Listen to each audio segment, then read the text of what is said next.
Muito obrigado, Sr. Presidente. Saúdo o Dr. Cabral dos Santos pelas informações que nos tem prestado esta tarde. E se o Sr. Doutor não é a pessoa que certamente deslindará o processo de que foi o assalto ao BCP, é pelo menos a pessoa que, e como elencou bem na sua intervenção inicial, nos pode esclarecer relativamente àquilo que foram algumas das palavras aqui trazidas por pessoas auditadas anteriormente.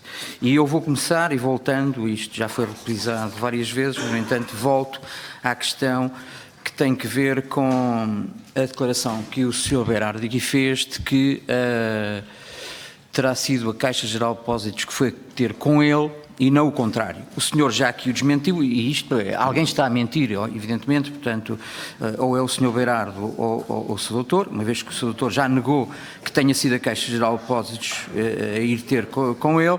Eu pergunto-lhe até que ponto o interlocutor dessa interação terá sido o advogado do senhor João Berardo ou alguém da sua equipa, na circunstância que até na própria audição o senhor Berardo não sabia o seu nome. Dr. Cabral dos Santos, portanto...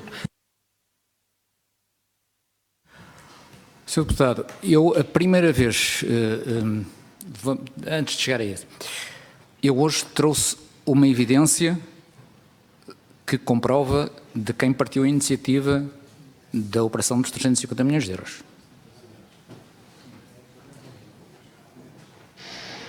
Espero que tenham isso em conta.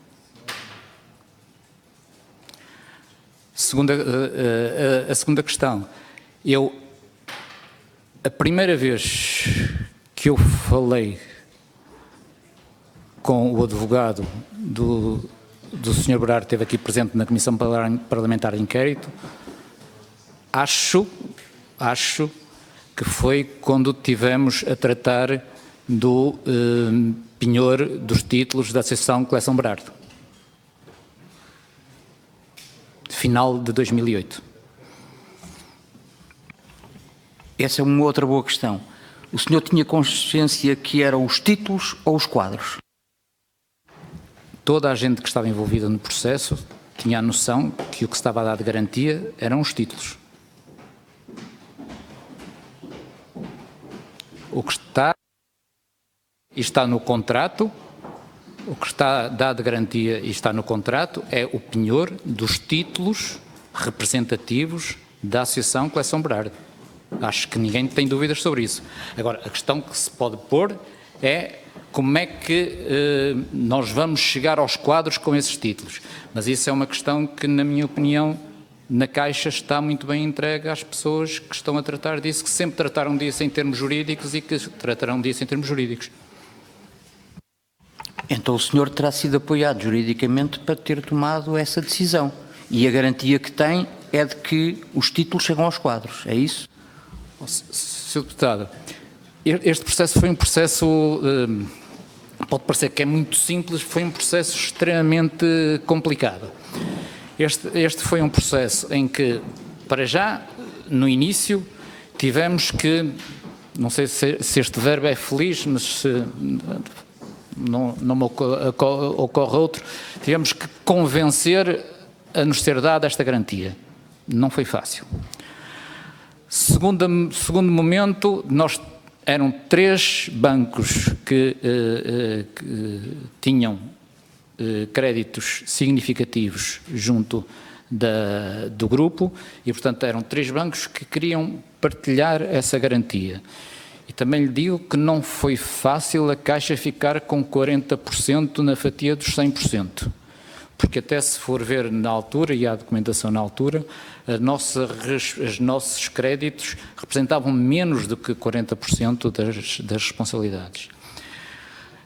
Terceira questão, por ser tão complexa a questão jurídica, por estarem 3 bancos no processo, os 3 bancos acharam que a melhor maneira era os 3 bancos, para além de terem as suas estruturas jurídicas a tratarem do assunto, também contratassem um escritório de advogados que pudesse fazer o trabalho conjunto sempre ao lado dos respectivos departamentos jurídicos dos bancos. E isso também foi feito. Eu não sei qual foi não sei se há algum problema, mas eu não o tenho. O escritório que foi contratado foi o escritório do Vieira de Almeida, que foi contratado pelos 3 bancos para assessorar os 3 bancos em todo esse processo. Fomos alertados pelas áreas jurídicas, quer dos bancos, quer do nosso assessor jurídico, que os estatutos da Associação Coleção Berardo, da forma em que eles estavam, deixavam os bancos desconfortáveis se ficassem com o penhor dos títulos representativos da Associação. Então, os 3 bancos, com o seu assessor jurídico, fizeram uma nova versão dos estatutos, que foi aprovada em Assembleia Geral da Associação Coleção Berardo, antes de ser constituído penhor, para que os estatutos pudessem acautelar melhor e salvaguardar melhor os interesses dos penhores, dos credores penhoratícios da Associação. Esses estatutos foram aprovados.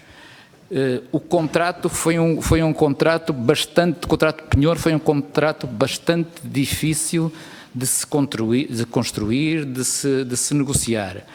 Havia a questão, que os senhores sabem também, da questão do comodato que estava associado às obras. Portanto, isto foi de uma complexidade enorme e, ao fim, nós ficamos, de alguma forma, confortáveis de que a solução a que se chegou no dia 31 de dezembro de 2008 foi a solução em que os bancos tinham os seus interesses salvaguardados o melhor possível.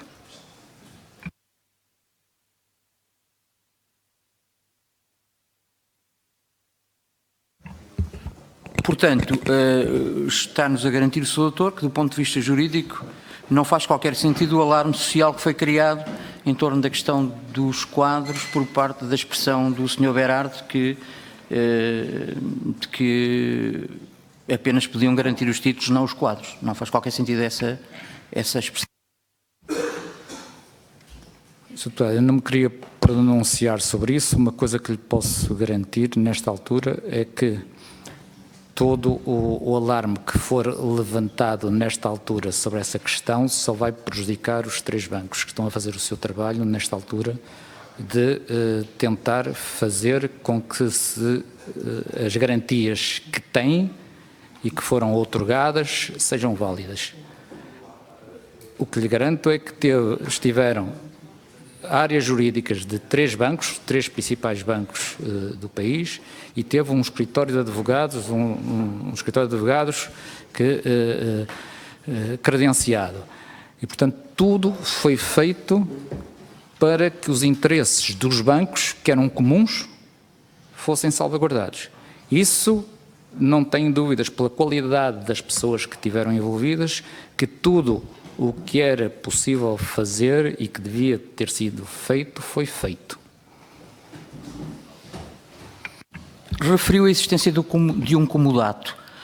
Falaram com alguém no Governo relativamente a essa situação, tendo até em consideração que havia à altura negociações para o parqueamento da coleção no CCB?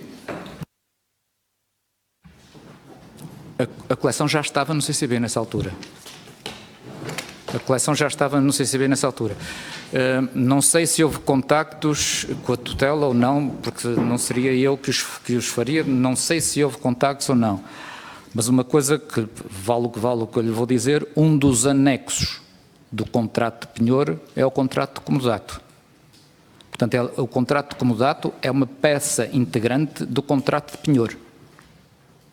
Portanto, ninguém pode dizer que o desconhecia, que não existia. Portanto, todas as partes, quer a Associação Coleção Berardo, quer os bancos, conhecem os termos, porque ele é um anexo do contrato ao penhor. Portanto, o que nos diz é que não estava ao seu nível de responsabilidades esse contacto com o Governo.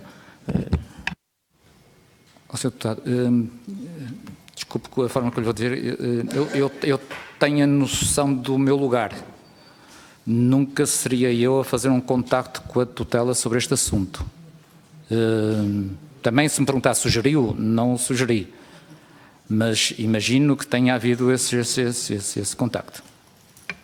mas trocou impressões com o seu administrador, pelo menos, e foi-lhe transmitida alguma situação? Sr. Deputado, como lhe disse, este processo, como lhe disse, foi fechado, o contrato no dia 31 de dezembro de 2008, e tudo isto, repare, antes desse, o último reforço de garantias da Fundação foi feito em julho de 2008. A partir de julho de 2008, portanto, nessa altura, houve algum maior conforto da Caixa por esse reforço de garantias, mas passado pouco tempo, dada a situação em que o BCP estava, e nós temos a noção que estava, isso não foi a solução definitiva para a questão. Portanto, posso lhe dizer, a partir do verão, entre o verão de 2008 e o final de 2008, foi esse tempo que foi necessário para tudo isso que eu há pouco lhe transmiti. E, portanto, durante este processo, o meu contacto com o meu administrador de pelouro, que na altura era o Dr. Jorge Tomé, foi muito frequente. Portanto, nós estávamos sempre a par daquilo que se ia passando, eu ia pondo-o a par dos desenvolvimentos que iam ocorrendo. Portanto, isto era, não, obviamente, até pela importância do assunto, não era um assunto que na Caixa não se debatesse, e não se discutisse e não se analisasse. Eu desviei-me um bocadinho daquilo que era a primeira questão das evidências de quem apresentava, quem não apresentava, quem é que tinha chegado ao contacto com quem, mas foram naturalmente questões importantes que se colocaram relativamente à questão da coleção. E, portanto, voltando à questão das evidências, nós reconhecemos que o senhor nos trouxe aqui hoje uma evidência que na primeira audição que aqui teve não tinha trazido. No entanto, sabemos que antes destas evidências há sempre um conjunto de contactos em que abordam, que são floradas as questões. E nessa circunstância eu volto a perguntar, e até para desfazermos um bocadinho o nó górdio de quem contatou quem. Portanto, houve contactos com o advogado ou com representantes da equipa do Sr. Berardo antes, de forma informal? Não. A primeira noção que eu tenho que existia esta consulta, esta necessidade da Fundação, foi quando recebi a carta via Dr. Magalhães Gonelha. Nunca tive nem sabia dessa necessidade. O que nos está a dizer é que então o Sr. Berardo mentiu na Comissão. Portanto, e essa é uma conclusão que temos naturalmente que tirar. Eu não gosto de dizer se uma determinada pessoa está a mentir ou não está a mentir. Eu digo as minhas verdades. E depois esta Comissão tirará as conclusões que acha que deve tirar. Indo agora a uma nova questão, que é quem é o pai da criança, se existe pai da criança ou não.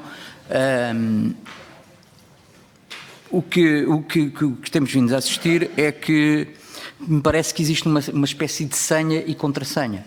E eu retiro da sua primeira audição um elemento fundamental que foi, antes de qualquer operação, ou pelo menos destas operações de milhões, centenas de milhões de euros, o senhor perguntava à administração se era para analisar a operação. Isto parece uma espécie de senha, que era, caso dissessem não é necessário, ela iria naturalmente para a gaveta, não soltava a falar no assunto, caso lhe dissessem sim senhora, é preciso perder tempo com ela. Portanto, o senhor obtinha aí um bocadinho a autorização da administração para proceder à análise e à proposta seguinte. E nessa circunstância, as operações do Conselho Alargado de Crédito acabavam por passar e não eram chumbadas. Era assim mesmo? Não. Eu, aliás, na primeira audição que aqui tive, foi-me perguntado por um senhor deputado se tinha havido situações contrárias, ou seja, de terem sido recebidas indicações para estudar determinada operação e a operação não ter sido aprovada. E eu disse-lhe que sim, só pedi para não dizer quais eram os casos, porque estamos a falar de entidades em operações que não foram aprovadas e que não têm nada a ver com situações que estamos aqui a analisar. Mas houve situações em que foram levadas a Conselho operações, em que houve a orientação para elas serem estudadas e que depois não foram aprovadas. Então, porquê é que era necessária essa pergunta prévia se a operação era para ser analisada? Qualquer operação que entrava na sua caixa ou na sua lista de trabalho, naturalmente deveria ser para ser analisada. Sr. Deputado, aparecendo-me uma carta de um cliente com uma operação de 350 milhões de euros, eu acho que num procedimento normal teria que perguntar se, pela sua dimensão, se faz sentido analisarmos esta operação ou não. Porque,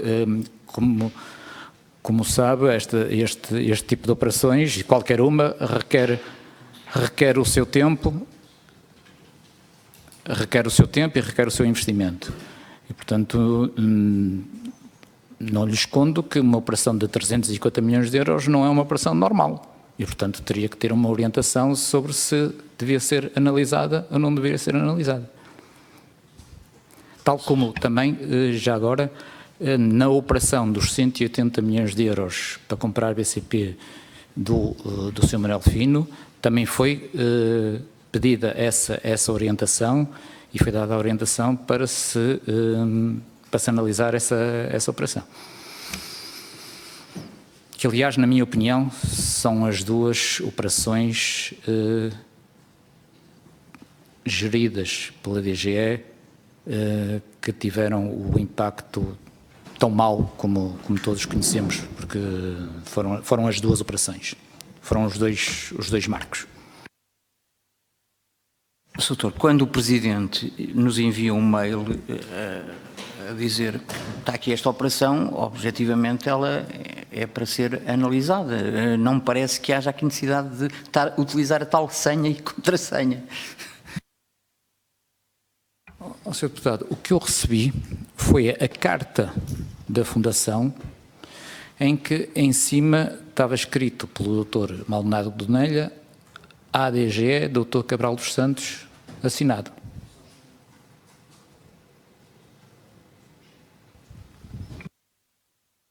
Exatamente o problema que há pouco o meu colega Virgílio Macedo colocava, que é as meias palavras, e não é claro toda esta aquilo que estamos aqui a dizer uns aos outros. Mas ainda há algumas contradições. O senhor administrador, Francisco Bandeira, ficou espantado com o facto de, a determinada altura,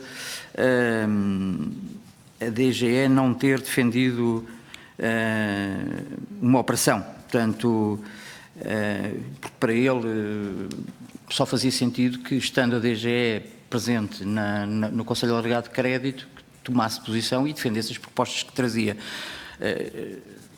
Eu pergunto, passou-se sempre assim, ou nesta particularmente porque o senhor não concordava com ela, manteve o seu silêncio? Sr. Deputado, eu tive a oportunidade de referir na minha intervenção inicial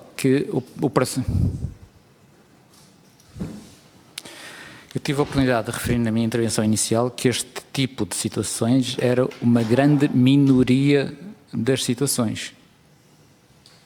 E, portanto, o normal e o habitual era, se a DGE levava operações, era defendê-las. Esta era uma situação particular, eu não importo de repetir o processo, mas foi uma situação em que se chegou a uma altura em que havia que decidir se fazia ou se não fazia. E essa decisão de fazer ou não fazer é uma decisão que o Conselho de Crédito, na altura, teria que tomar.